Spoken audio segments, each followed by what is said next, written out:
Bonjour à tous. On se retrouve pour le pronostic du quintet du Super Top 5 de ce lundi. Nous serons le 26 mai. On prendra la direction de Marseille-Borelli en Réunion 1, course 4. C'est le prix Louis Brunet. C'est un handicap, première épreuve de niveau classe 2 pour les chevaux âgés de 4 ans et plus. Il y aura 2000 mètres à parcourir et ils seront 16 au départ de cette course. Des chevaux bien connus, que ce soit en région parisienne et même aussi dans cette région du sud-est de la France, puisque donc, vous l'avez compris, on est aux abords de la Méditerranée sur les programmes de Marseille-Borelli, piste en gazon à main gauche avec, un parcours assez atypique quand même, puisque on va partir devant les tribunes, mais attention, le premier virage arrive très rapidement et ce qui peut favoriser les petits numéros de corde, hein. On sera probablement dans du terrain en plus, bon souple, sans excès en tout cas et qui va peut-être favoriser une piste rapide et des chevaux donc peut-être des, petits numéros de corde qui peuvent avoir leur atout pour faire l'arrivée, ici. À noter que les, 3 derniers gagnants notamment ont eu des numéros de corde en dessous de 8, donc ce qui est quand même, plutôt, significatif. Juste avant de vous donner mon pronostic, comme d'habitude, n'oubliez pas de liker la vidéo, de partager la vidéo, de commenter également la vidéo et de vous abonner à la chaîne si ce n'est pas déjà fait par avance et je vous en remercie. Et je vous rappelle également que grâce à mon partenaire Gelibet, pour les personnes qui n'ont pas encore de compte Gelibet, profitez de l'offre de bienvenue. Jusqu'à 250 € de bonus de bienvenue et je vous rajoute 10 € grâce à mon code promo Flambeau10. Vous avez le lien pour vous créer un compte dans la description de la vidéo. Vous avez également toute l'explication en détail de ce bonus de bienvenue, mais aussi sur la page principale de ma chaîne YouTube où il y a une vidéo qui est dédiée et qui vous explique tout. Si vous avez la moindre question, n'hésitez pas à me contacter par mail qui se situe en bas de la description de la vidéo. Allez, j'ai tout de suite et rapidement vous donner mes 7 préférés tout en sachant qu'il y aura un cheval de regret. J'ai retenu en tête, j'ai tenté un petit coup de poker avec le 2, Harry le pensionnaire de Nicolas Perret, c'est la montre de Yoris Mendizabal. Il a tiré le 7 derrière les stalles de départ. C'est un cheval, c'est vrai que cette année, il nous a un peu déçus, hein, ce Harry notamment dans des courses à conditions. Il fait son retour dans les handicaps où il n'a plus couru dans les handicaps depuis début octobre, hein, le jour de l'Arc de Triomphe où il s'était classé dernier en 41,5 de valeur ce jour-là. Là, quand on regarde sa situation au poids, il est quand même en 39 de valeur, donc soit 2,5 kg de moins, hein, ce qui est quand même très intéressant. C'est un cheval qui avait quand même donné de l'espoir hein, en début de carrière, qui était un très bon élément et qui petit à petit, on l'a mis dans les handicaps ou dans des belles courses à conditions où il s'est souvent bien comporté. Écoutez, là, c'est assez bien, d'autant qu'en plus, il fait très bien la piste de Marseille-Borelli, puisque en 3 courses, il a fait une première place, une deuxième place et une quatrième place. Donc autant vous dire que c'est plutôt pas mal. C'est vrai que ces 2 courses quintées, Super Top 5 qu'il a couru dans sa carrière, c'est 6e et 17e. Donc il aura besoin de nous rassurer. Mais là, je me dis qu'avec 2,5 kg de moins, un bon numéro de corde, du bon terrain qui moi, normalement, ça devrait pas trop mal se passer. Je pense qu'il a quand même les atouts nécessaires ici pour, briller, d'autant qu'en plus c'est une casaque qu'on connaît très bien dans cette région, la casaque Goussery Racing évidemment. Donc, affaire à suivre en tout cas. Je vais racheter le cheval parce que je pense qu'il vaut bien mieux que ses dernières contre-performances. En deuxième position, j'ai mis le 14 Henri the Lion, pensionnaire de Jérôme Régnier et la montre de Valentin Segui. Il a tiré le 9 derrière les stades de départ. Écoutez, c'est bien comporté hein, dernièrement sur cette piste dans un handicap sur 2100 mètres le 2 mai dernier où il s'est classé deuxième. Alors il avait non seulement la décharge de sa partenaire, mais en plus, il portait les œillères australiennes, hein, pour la première fois. Donc tout ça a fait que, le cheval s'était bien comporté, le terrain était rapide comme ça sera normalement le cas, ce lundi et à noter que 5 courses, hein, du côté de Marseille, il a toujours fait, l'arrivée et notamment, sur ce tracé en 4 tentatives. Donc c'est plutôt, intéressant. Je trouve qu'il est bien placé en 34,5 de valeur. Il avait montré des très belles choses, hein, l'an passé et même, en début d'année, hein, sur les programmes de Cagnes-sur-Mer en terrain collant, en se classant très bon, 4e en 34,5 de valeur. Non, écoutez, pour moi, il a pas mal d'atouts, dans son jeu. C'est sûr que je pense que le fait qu'il ait des œillères australiennes, enfin on insiste en tout cas avec lui, sur les œillères australiennes, ont certainement un effet, bénéfique, pour lui. Il est pas trop mal placé, à la corde, enfin quand même que ça se passe bien. Mais je lui fais confiance avec un petit point en bas de tableau, ça peut pourquoi pas passer. En troisième position, j'ai mis le 16. Il s'agit d'Indian Pacific, le pensionnaire de Patrice Cottier. C'est la montre d'Anthony Crastus. Il a tiré le 6 derrière les stalles de départ. C'est l'un des doyens hein, de cette épreuve. Il est âgé de 9 ans, mais il garde, comme on dit dans le jargon, de très beaux restes. Même si, bon, c'est vrai que cette année, ses tentatives sont un petit peu en dents de scie, hein, globalement. En plus, on est allé dans des courses à réclamer. Mais attention, parce qu'il revient dans les handicaps quintés en 34 et demi de valeur. La dernière fois, ici à Marseille, dans cette fameuse fameuse course où Henri the Lion était deuxième, bah, lui il se classait sixième, mais c'était pas ridicule, hein. Parce que pourquoi? Parce que tous les chevaux qui étaient devant lui ont été montés soit par des femmes jockeys, donc avec la décharge de 1,5 kg, ou alors par un jeune jockey, qui avait également la décharge de 1,5 kg. Donc, en fait, il est battu par des chevaux qui avaient que la décharge. Ce qui ne sera pas le cas ici, dans les gros handicaps. Parce que je rappelle que dans les gros handicaps, bah, il y a pas de décharge, que ce soit pour les apprentis, mais aussi pour les femmes jockeys. On est tous à poids égal. Donc je me dis que ça va être bien pour lui. En plus, le terrain rapide, ça peut être pas mal et j'adore quand Anthony Crastus monte, sur les hippodromes marseillais. Je trouve qu'il se débrouille très, très bien. Il a le 6 derrière les stades de départ, donc il est bien placé. Il avait été malheureux dans un quintet cet hiver, hein, du côté de Cagnes-sur-Mer sur PSF 1600 mètres où il n'a jamais pu s'exprimer, son jockey qui avait pas insisté. Voilà, donc je pense que ça peut passer, cette fois-ci, même si son entraîneur aurait préféré le voir en haut de la deuxième épreuve du handicap. Moi, je préfère plutôt avoir un cheval, certes, qui peut être un peu juste en termes de poids pour la victoire, mais avec un petit poids, en bas de tableau, un bon jockey qui connaît par cœur cette piste, un bon numéro de corde, bah, il peut retrouver une seconde jeunesse, hein, ça serait pas impossible. En tout cas, il y aura une belle cote et je pense qu'il est capable de pimenter les rapports. En quatrième position, j'ai mis le 4, Luman, pensionnaire de Christophe Escudé et la monte de Coralie Paco. Il a tiré le 14 derrière les stalles de départ.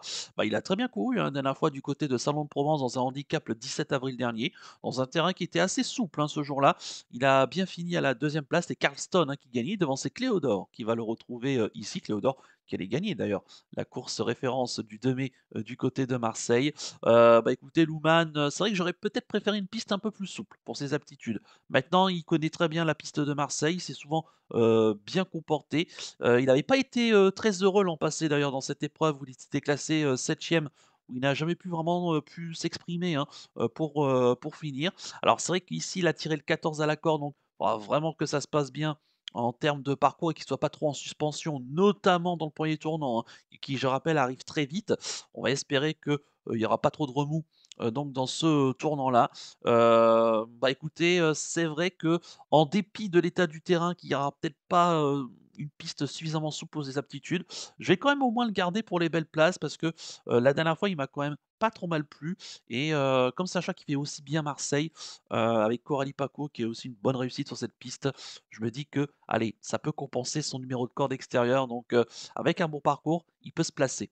En cinquième position, j'ai mis le 7 Thunder Speed, pensionnaire de Patrice Cottier, la montre d'Hugo Beignet. Il a tiré le 8 derrière les stades de départ. C'est un mâle âgé de 8 ans qu'on connaît, par cœur, hein, sur cette, région et même aussi en région parisienne, hein, où d'ailleurs en début d'année, dans des terrains profonds, il a quand même, il s'est bien comporté, hein. Il change à chaque fois de peu, pour la victoire. Il est tombé sur American Glory, et Almiro, hein, pour le devancer le 29 mars, dernier. D'ailleurs la fois où Almiro gagnait et Thunder Speed était deuxième à Saint-Cloud, on avait un certain Luman, qui était, 4e, hein, donc c'est pas mal. La dernière fois sur la PSF de Vivo, il s'est classé troisième.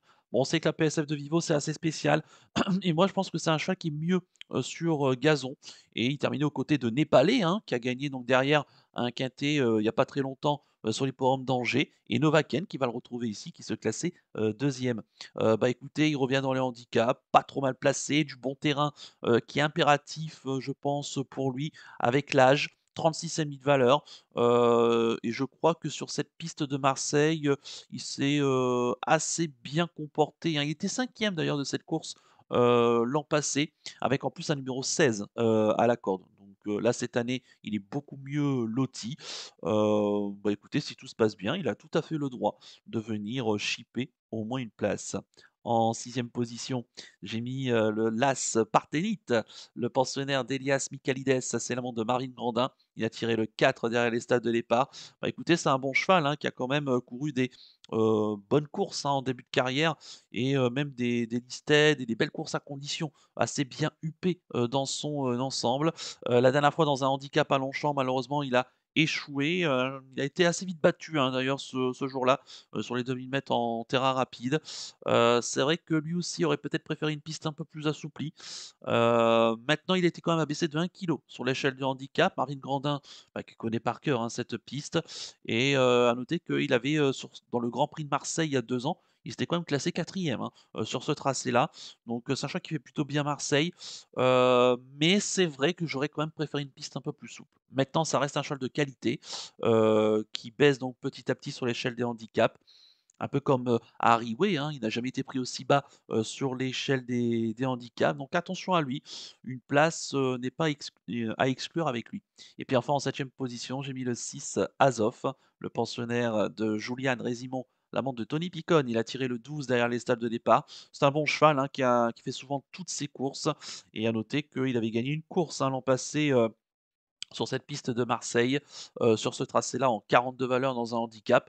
Quand je regarde cette année sa situation, bah, il est pris en 37,5, donc particulièrement bien placé. Il est abaissé d'1,5 kg suite à son dernier échec, dans un quintet Super Top 5 sur la PSF de Chantilly. Bah, écoutez, ça peut être pas mal, hein. Notez qu'il a couru donc 3 fois ici à Marseille pour une victoire et 2 places. Bah, ça peut être, un coup, très amusant. Lui aussi, hein, ça fait longtemps qu'il n'a pas été pris aussi bas, sur l'échelle des handicaps, en 37, et demi, de valeur. Sachant qu'il peut se monter aux avant-postes, donc avec le 12 à la coiffe, il faudra très, très vite, hein, que Tony Picon prenne un bon départ, qu'il ne se fasse pas trop surprendre en partant et attention parce qu'il est capable d'aller loin. Le bon terrain ne devrait pas le déranger. Bah, écoutez, il peut surprendre, en tout cas en bout de combinaison au moins et à belle cote. Et concernant mon regret, ça sera le 8 Goé, le pensionnaire de Elias Michalides, hein, son deuxième partant, c'est la montre d'Aurélien Lemaître. Il a tiré le 2 derrière les stades de départ. C'est un 4 ans qui va défier ici ses aînés, qui a 2 parcours de rentrée dans les jambes, dans des gros handicaps, hein. La dernière fois à Chantilly, il s'est bien comporté jusqu'au bout, se montrant courageux. On a fait un petit geste d'une livre suite à son dernier petit échec. Et puis, bah, lui, chose importante, c'est qu'il adore Marseille, hein, et notamment ce tracé des 2000 mètres puisqu'il a couru 5 fois pour une victoire et 4 places. C'est vrai qu'il fait une petite rentrée de 2 mois, d'absence. Le bon terrain, faudra voir, hein, parce que c'est vrai que la plupart de ses victoires qu'il avait notamment acquises ici, ont été acquises dans des terrains au minimum très souples, donc faudra voir. Mais, bon, il a plus d'excuses maintenant à faire valoir, hein, 2 courses cette année. Voilà, les une situation dans les handicaps qui s'améliore petit à petit avec lui. Bon écoutez, et comme c'est aussi un habitué de cette piste, il a tout à fait le droit de venir chipper une place comme parmi tant d'autres en bout de combinaison, d'autant qu'il est très bien placé à la corde. Allez, on va passer maintenant au ticket du chef. Le ticket du chef et on va récapituler le pronostic de ce quintet Super Top 5 de ce lundi en début de semaine sur l'hippodrome de Marseille-Borély. J'ai retenu en tête le 2 Harry en deuxième position le 14 Henri the Lion, en troisième position le 6 Indian Pacific, en quatrième position le 4 Luman, en cinquième position le 7 Thunder Speed, en sixième position l'As Partenit et en septième position le 6 Azov, mon regret, et le 8 Goé. Ce qui donne mon pronostic chiffré de ce quintet Super Top 5 2, 14, 16, 4, 7, As et 6 avec le 8 en regret. Mon coup de cœur pour ce qui était Super Top 5, ça sera le 2 Harry. Bah, je le tente en coup de poker gagnant parce que pour moi, il a quand même pas mal d'atouts dans son jeu, d'autant que j'ai compris que son entourage va un petit peu changer de tactique avec lui. On a fait des réglages, on va espérer que tout se passe bien cette fois-ci. En tout cas, il a largement la qualité hein, pour gagner. Méfiance, d'autant qu'il a été quand même bien baissé sur l'échelle des poids dans les handicaps. Et concernant mon conseil de jeu, bah, j'ai envie de tenter un champ coupé gagnant placé. Base du 2 arrivé, je suis assez confiant avec le reste de ma sélection, plus le cheval de regret. On peut en rajouter hein, si vous estimez que j'ai loupé peut-être quelques chevaux dans ma sélection. Et attention, hein, peut-être qu'on aura un mélange entre chevaux locaux et chevaux parisiens pour la plupart. Ou alors même en ce qui concerne les jockeys, hein, jockeys locaux et jockeys parisiens. Je pense qu'il faudra faire un mix des 2. Mais attention, hein, quand même, sur ce tracé assez atypique de Marseille avec une piste en plus qui devrait être assez rapide. Donc Garot, numéro de corde probablement. Voilà donc pour le ticket du chef et le conseil de jeu. On va conclure la vidéo avec le penalty du jour. Tout de suite, le jingle.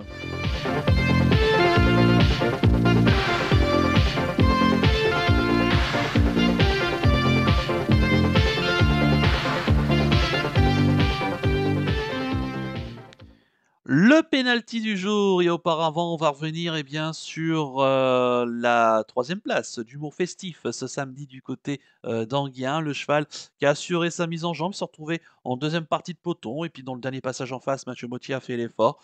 Il est venu, aux avant-postes assez, facilement et puis il s'est montré courageux dans la phase finale, battu par des chevaux qui ont terminé plus vite que lui et j'espère en tout cas vous avez, pu en profiter au moins à la place. En espérant que ce dimanche, Seven Night du côté de Paris-Longchamp dans le prix Vicomtesse Vigier va pouvoir nous confirmer cette série. Et pour démarrer la semaine en ce lundi, nous serons le 26 mai. Écoutez, je vais partir à Compiègne en Réunion 4. Ça sera dans la quatrième course du programme. C'est le prix Spirou. C'est une course à condition, classe 2, pour des chevaux âgés même des juments âgés de 5 ans et plus. Il y aura 3900 mètres à parcourir sur le steeplechase et elles seront 9 au départ de cette course. Course très intéressante, assez ouverte et écoutez, on va faire un hommage à Diamond Carl avec le tandem François Nicole, Clément Lefebvre et donc le 409 Cara Diamond pour la casaque d'Étré, hein, cette fois-ci. Écoutez, donc c'est le tandem, hein, du vainqueur du Grand Steeplechase de Paris, donc déjà un petit hommage et en plus, Cara Diamond, c'est une bonne jument, hein, qui avait, gagné l'an passé, enfin non, il y a 2 ans, c'était à l'âge de 3 ans, puisqu'elle est désormais âgée de 5 ans. Elle avait gagné le prix, Magalhães Bryant, hein, le prix Bournoisienne, non placé pardon, du prix de Bournoisienne et vainqueur du prix de Chambly, un groupe, 3 et c'est vrai que cette année, sa tentative, sur le steeple, sa seule tentative sur le steeple s'est soldée par une chute, alors qu'elle était grande favorite, hein, ce jour-là. Bon, j'espère qu'on a fait des réglages avec elle sur le steeple, mais en tout cas, elle me semble en plus bien placée. Elle reçoit du poids de quelques bonnes juments, donc ça peut être intéressant. Ça se tente en tout cas. Faudra juste espérer qu'elle fasse pas de fautes, pas trop de fautes en tout cas, et que Clément Lefebvre gère bien ses obstacles avec elle et gère bien, heu, au niveau de son caractère, hein. Donc qu'elle se désunisse pas trop, et qu'elle dévisse pas, sur ses sauts. Donc si elle saute bien, qu'elle est à droite sur ses sauts, écoutez, elle a quand même montré beaucoup de qualité en haie, en son début de carrière donc et j'espère qu'elle est capable de confirmer, même si c'est vrai que cette année, elle est un peu décevante. Donc le 409 Cara Diamond en réunion 4, course 4 du côté de Compiègne. Voilà donc pour le penalty du jour. Il ne me reste plus qu'à vous remercier, que vous souhaiter évidemment bonne chance pour les paris. Merci à tous pour votre fidélité. Je vous donne rendez-vous ce lundi, pour l'étude du quintet et du Super Top 5 de mardi. D'ici là, je vous souhaite de passer une excellente semaine et surtout, comme d'habitude, prenez bien soin de vous. Ciao à tous.